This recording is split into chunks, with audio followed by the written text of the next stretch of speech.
नमस्कार। आप सभी को नवरात्रों की हार्दिक शुभकामनाएँ। आशा करती हूँ कि आपके फास्ट बहुत अच्छे चल रहे होंगे या आप जो पूजा कर रहे हैं, वो आप बहुत अच्छे से कर रहे हैं। ये जो वीडियो मैं बना रही हूँ, ये हम कैसी डाइट लें नवरात्रों में, उसके ऊपर है, जो कि ऑन डिमांड बना रही हूँ। बेसिकली कुछ प्रॉब्लम्स हम डिस्कस करते हैं, जो कि फेस करते हैं जब हम फास्ट करते हैं। ऐसा क्यों होता है और हम इस चीज़ से कैसे छुटकारा पा सकते हैं, किस तरह की हम डाइट रखें कि ये प्रॉब्लम्स हम फेस ना करें। तो सबसे पहली प्रॉब्लम जो आती है वो डिहाइड्रेशन की आती है। अगर हम अपनी डाइट में लिक्विड्स भरपूर मात्रा में ना लें या फिर हम अपनी डाइट में पानी को रेगुलर अमाउंट में ना लें तो डिहाइड्रेशन की प्रॉब्लम आ सकती है। तो कहने की ज़रूरत नहीं है, हर 2 घंटे पर आप पानी पीजिए। पूरे दिन में 2 से 3 लीटर आपने पानी पीना है। अब खाने में ऐसा क्या शामिल किया जाए जिससे डिहाइड्रेशन ना हो? आप लेमन वाटर इस्तेमाल कर सकते हैं, आप कोकोनट वाटर कंज्यूम कर सकते हैं। इसके अलावा आप जो वेजिटेबल जूसेस हैं वो अपनी डाइट में शामिल कर सकते हैं और फ्रूट जूस शामिल कर सकते हैं। दूसरी प्रॉब्लम देखी जाती है कि जनरली हम वीकनेस फील करते हैं। तो वीकनेस क्यों आती है? वीकनेस तब आती है जब हमने ओवर फास्टिंग कर रखी हो। ओवर फास्टिंग का मतलब ये है कि हमारी डाइट में रेगुलर फ्यूल सप्लाई नहीं है, प्रोटीन की कमी है, तो इस करके हमारे को वीकनेस होने के चांसेस रहते हैं। तो ध्यान रखें, प्रोटीन इनफ अमाउंट में ले। वो कैसे आप लेंगे? आप अपने खाने में कर्ड को शामिल करेंगे, आप मिल्क एंड मिल्क प्रोडक्ट्स लेंगे, यानी कि पनीर लेंगे, और एज इट इज़ आप दूध भी पी सकते हैं। नट्स को ना भूलें, नट्स को अपनी डाइट में शामिल करें। आप बेशक आप आलमंड लें या फिर वॉलनट लें, पिस्ता लें, जो आपको पसंद आए, लेकिन आप उसे लें। अगर आपको वीकनेस फील हो रही है और आप फास्ट नहीं कर पा रहे, इसका एक और रीज़न हो सकता है कि सॉल्ट की बहुत ज़्यादा कमी हो गई हो। तो सॉल्ट की कमी को हम कैसे पूरा कर सकते हैं? नेचुरली आप जब सब्जियां अच्छी मात्रा में खाते हैं और फ्रूट्स अच्छी मात्रा में खाते हैं तो नेचुरल सॉल्ट की सप्लाई बॉडी में बनी रहती है। तो ध्यान रखिए कि इन सब चीज़ों को अपने डाइट में शामिल करें। इसके अलावा अगर आपको फिर भी लगता है कि सॉल्ट की ज़्यादा इशू हो रहा है, बीपी लो हो रहा है, तो आप ऑफकोर्स अपना व्रत वाला नमक तो यूज़ कर ही सकते हैं। इसके अलावा जो एक बहुत ही मेजर प्रॉब्लम होती है वो होती है फीस्टिंग। कई बार फास्ट के बाद देखते हैं कि लोगों का वेट बढ़ गया है, और ये एक बहुत ही अजीब सी बात होती है कि कुछ लोग इस टाइम पे वेट लॉस करने के लिए फास्ट करते हैं, लेकिन कुछ लोग का वेट बढ़ जाता है। तो फीस्टिंग अगर हम करेंगे, बहुत ज़्यादा फ्राइड फूड खा रहे हैं या हाई कार्बोहाइड्रेट फूड खा रहे हैं, तो इस वजह से कैलोरीज की सप्लाई बॉडी में बहुत ज़्यादा हो जाती है और वेट बढ़ जाता है। एंड साथ ही साथ में ध्यान रखें कि ये एक अपॉर्चुनिटी होती है अपने वेट को बैलेंस करने के लिए और अपने हेल्दी गट माइक्रोबायोट्स को इंक्रीज़ करने में। क्योंकि क्या होता है कि जब हम बहुत टाइम तक बिना सोचे समझे डाइट खाते हैं जिसमें कि कार्ब्स ही कार्ब्स होते हैं या फास्ट फूड हम ज़्यादा खा रहे हैं, तो इस चक्कर में हमारे इंटेस्टाइन के गुड बैक्टीरियाज डल होने लगते हैं या डेड होने लगते हैं या उनकी कमी होने लगती है। अब ये एक बहुत बड़ी अपॉर्चुनिटी है कि इस टाइम पे अगर हम कार्ब्स अपनी डाइट में कम लें, प्रोटीन्स अच्छी मात्रा मिले और साथ ही साथ भरपूर ग्रीन लीफी वेजिटेबल्स या फिर कोई भी जो सीजनल वेजिटेबल हैं या फ्रूट्स हैं वो आप इंक्रीज़ करें, तो आप देखिए बहुत अच्छी मात्रा में आपकी फूड में फाइबर शामिल होगा। और फाइबर जब आप अपनी डाइट में ज़्यादा लेते हैं तो इंटेस्टाइन काफ़ी अच्छे से वर्क करती हैं और हेल्दी माइक्रोब्स को आप अपने इंटेस्टाइन में ग्रो कर सकते हैं, जो कि आपकी गट हेल्थ के लिए बहुत अच्छा है। अगर आप बहुत टाइम से देख रहे हैं कि आपके पेट में बहुत ज़्यादा गैस बन रही है या बदहजमी आप फील कर रहे हैं, इंडाइजेशन हो रहा है, बहुत बहुत टाइम तक आपको ब्लोटिंग फील होती है, तो मान लीजिए कि गट रीसेटिंग का टाइम आ गया है और Navratra is the best time. Okay, वैसे गट रीसेटिंग हम किसी भी टाइम कर सकते हैं, लेकिन फिलहाल अभी नवरात्रा चल रहे हैं तो इसलिए मैं बात कर रही हूँ कि हम नवरात्रों का फ़ायदा कैसे उठाएं, नवरात्रों में आने वाली प्रॉब्लम्स को कैसे दूर करें। Some people might feel acidity also, मतलब कि पेट में बहुत ज़्यादा एसिड बन रहा है, तो ऐसे में होना चाहिए कि वो फूड को रेगुलर इंटरवल पे ले, सेकेंड अर्ली फूड अपने स्टमक को सप्लाई करे। उसका ज़रूरी इस तरह से ये हो जाता है क्योंकि अगर आपके स्टमक में एसिड ज़्यादा बनता है या पित्त प्रकृति के हैं एज़ पर आयुर्वेदा, तो आपको खाली पेट ज़्यादा देर नहीं रहना है।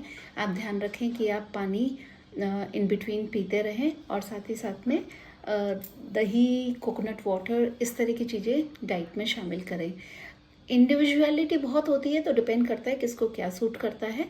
तो ध्यान रखें कि ये जो मैं टिप्स दे रही हूँ वो एक नॉर्मल पर्सन के लिए है, बाकी आपकी सबकी पर्सनल डाइट प्लान अलग हो सकता है। सो डिफरेंट डिफरेंट टिप्स के लिए अगर आपको टिप्स अच्छे लग रहे हैं तो मेरे चैनल को लाइक सब्सक्राइब एंड शेयर करना ना भूलें। आगे बढ़ते हैं। सो एसिडिटी की हमने बात करी। इसके अलावा आयुर्वेदा में काफ़ी इस चीज़ का वर्णन है, और मैंने खुद से भी इसको अपने ऊपर करके देखा है कि अगर आप मॉर्निंग में काफ़ी मात्रा में पानी लेके, लाइक 2 से 3 लीटर आप पानी पी लेते हैं और फिर उसके बाद आप वॉमिट करते हैं, तो आपका स्टमक वॉश हो जाता है एंड आपको एसिडिटी की प्रॉब्लम कम हो जाती है। तो ये आप कर सकते हैं, लेकिन ध्यान रहे कि इस अंडर सुपरविजन करें, अपने आप से ना करें। ओके, आगे बात करते हैं एसिडिटी की। इसके अलावा एसिडिटी इस वजह से भी हो जाती है क्योंकि सुबह उठते ही या तो हम चाय पीते हैं या खाली पेट रहते हैं।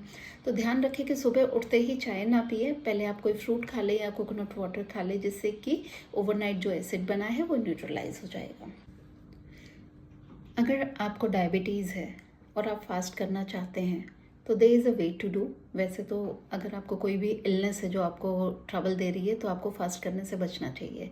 सो अगेन रेगुलर इंटरवल पे आपने कुछ ना कुछ फूड अपनी डाइट में इंक्लूड करना है, और इसी तरह से मानना है जैसे आपकी नॉर्मल डाइट चलती है 3 आवर्ली, वैसे आपको डाइट लेनी है। सो मॉर्निंग में आप ले सकते हैं 1 गिलास दूध ले सकते हैं, एंड देन मिड आफ्टरनून में आप फ्रूट्स ले सकते हैं। ना आफ्टरनून में जो आपका लंच टाइम हो सकता है उस टाइम आप कर्ड और सैलड ले सकते हैं, एंड इवनिंग में आप नट्स ले सकते हैं। रात को आप फास्ट का कोई भी फूड आइटम ले सकते हैं। अब डिनर में हम जैसे कि जनरली घरों में बनता है कि कुट्टू की रोटी या पूड़ी हो गई, कोई एक सब्जी हो गई, कर्ड हो गई, तो जनरली लोग डिनर में खाना पसंद करते हैं। इफ़ पॉसिबल तो मेरी एडवाइस ये रहती है कि आप उसको लंच में खाएं, क्योंकि lunch is the mid day, और इस टाइम पे अगर आप खाओगे तो आपको वीकनेस नहीं फील होगी, बीपी भी नॉर्मल रहेगा और शुगर भी नॉर्मल रहेगी। और रात तक आते आते वो जो ओवर ईटिंग की प्रॉब्लम फास्ट में होती है कि हमने जितना आया सारा खा लिया और की क्रेविंग बढ़ती है, तो वो प्रॉब्लम सॉर्ट आउट हो जाती है। आप देखें आपकी दिनचर्या को क्या सूट करता है, आपका पर्सनल प्रोफाइल कैसा है, देन उसी अकॉर्डिंग आप फॉलो करें। सो डायबिटीज़ इस तरह से टैकल हो जाएगी। अगर आप 3-3 घंटे पे कुछ खा रहे हैं तो आपकी शुगर लो नहीं होगी, लेकिन ध्यान रखें कि आप अपनी दवाइयों को मॉनिटर करें और शुगर लेवल्स को मॉनिटर करें, क्योंकि फास्टिंग के टाइम पे कई बार शुगर डाउन होने के चांसेस रहते हैं। Same goes with high BP and low BP. अगर आपका लो बीपी रहता है तो डेफिनेटली आपको अपनी डाइट में सॉल्ट शामिल करने की ज़रूरत है। आप व्रत वाला नमक ले सकते हैं। और साथ ही साथ में अगर आपका हाई बीपी रहता है तो इस टाइम पे बहुत ज़्यादा अपॉर्चुनिटी होती है कि बीपी में करेक्शन हो जाए, तो प्लीज़ अपना बीपी चेक करते रहें और डोजेस को डॉक्टर्स की हेल्प से रीसेट करें। अपना इलाज खुद ना करें, खुद से अपनी डोजेस को कंट्रोल ना करें। सो आपकी कोई भी मेडिकेशन चल रही है तो प्लीज़ आप डॉक्टर से कंसल्ट करें और उसके बाद ही अपने डोजेस को रीसेट करें। अब बात आती है कि क्रॉनिक डिजीज़ेस या फिर प्रेगनेंसी लैक्टेशन की। जनरली मैं ये कहती हूँ कि अगर आप किसी भी क्रॉनिक डिजीज़ से फाइट कर रहे हैं या प्रेगनेंसी में है या लैक्टेशन में, तो इस टाइम आप फास्ट ना करें, क्योंकि आपकी बॉडी की रिक्वायरमेंट्स बहुत ज़्यादा बड़ी होती हैं और वो आप फास्ट के टाइम पे कभी भी फुलफ़िल नहीं कर सकते। सो इस टाइम पे बचें। अलावा इसके अगर आप चाहते हैं कि आप हेल्दी वे में वेट लॉस करें या फिर आप हेल्दी वे में फास्टिंग को करें किसी प्रॉपर मेथड के थ्रू, तो डेफिनेटली आप अपनी डाइटिशियन की हेल्प ले सकते हैं। ध्यान रखिए फास्टिंग का एक्सपीरियंस हो। और इस टाइम पे गट रीसेटिंग की, जैसे मैंने कहा कि बहुत अच्छी अपॉर्चुनिटी होती है और हेल्दी माइक्रोब्स को भी हम ग्रो कर सकते हैं, तो उसका एक अलग वे होता है जिसको कि हमें फॉलो करना चाहिए, सो दैट 9 डेज़ की फास्टिंग का आउटपुट ये निकले कि हमने श्रद्धा के अनुसार पूजाएं भी कर ली और भगवान के प्रति हमने जो कहते हैं कि श्रद्धा अपनी है वो कायम रखी और अच्छा खाना खाया। एंड ऑफ द डे हमारी बॉडी को जो डिज़ायर्ड रिजल्ट देने हैं, चाहे वो वेट लॉस का हो, चाहे वो बीपी में करेक्शन हो या डायबिटीज़ में करेक्शन हो, गट हेल्थ हो, तो वो फ़ायदा भी हम अपनी बॉडी को दे पाएँ। तो अगर ऐसा होगा तो मुझे लगता है कि कौन नहीं करना चाहेगा। तो मेरी आपसे रिक्वेस्ट ये रहेगी कि हेल्दी वे में फास्ट करें और इस गाइड को आप ज़्यादा से ज़्यादा लोगों से शेयर करें, जिससे कि औरों का भी भला हो आपके साथ में। सो अगर आपको ये चैनल पसंद हो तो आप सब्सक्राइब करें, क्योंकि बहुत ही अच्छे अच्छे टिप्स मैं जनरली आप लोगों के साथ शेयर करती हूँ। और अगर आप शेयर करेंगे फर्दर तो मुझे भी मोटिवेशन मिलता है। आपके मन में कोई भी डाउट हो या कोई टॉपिक हो जिस पे आप चाहते हैं कि मैं वीडियो बनाऊं या आपको कोई टिप्स चाहिए, तो प्लीज़ कमेंट सेक्शन में कमेंट करना ना भूलें। हैप्पी नवरात्रा, स्टे हेल्दी, नमस्कार।